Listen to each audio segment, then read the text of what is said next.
چند وقت پیش خبری پخش شد مبنی بر اینکه سلمان رشدی از طرف یک فرد مسلمان با چاقو مورد حمله قرار گرفته.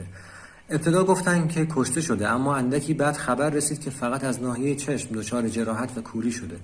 چندی بعد سلمان رو دیدیم که با یک عینک تک چشم جلوی دوربین ها قرار گرفته و الان دیگه این عینک تبدیل به جزئی از هویت سلمان شده. اما به نظر بنده این حمله اصلا واقعی نبود، چون فیلمی که از صحنه حادثه پخش شد از فاصله خیلی دور گرفته شده بود و ما اصلا ندیدیم چه اتفاقی افتاده. اما هدف از این سناریو چی بوده؟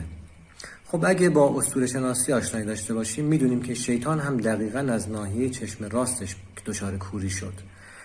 و اما جریان صهیونیسم جهانی که میخواد در آینده‌ای نچندان دور از دجال یا اصطلاحاً از منجی یا مسیح مورد حمایت خودش رونمایی کنه، واقف است به اینکه قبلا باید مقدماتی برای ظهور این دجال فراهم بشه تا عامه مردم بتونن بپذیرنش. و یکی از چیزهایی که میتونه به پذیرش و بیعت عمومی با دجال خیلی کمک کننده باشه این هست که نمادهای اون رو قبلا رسما در جامعه رواج داده باشن.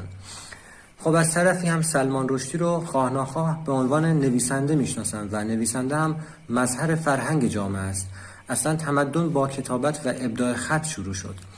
این جریان امپریالیستی هم اینو خوب متوجه شده و برنامه‌اش این هست که سلمان رشدی در آینده نچندان دور برای بار دوم تحت یک سناریوی ساختگی دیگه مجددا مورد حمله قرار بگیره و مثلا کشته بشه، یا اینکه مثلا شاهد عملیات‌های زنجیره‌ای باشیم برای کور کردن نویسندگان یا اشخاص دگراندیش.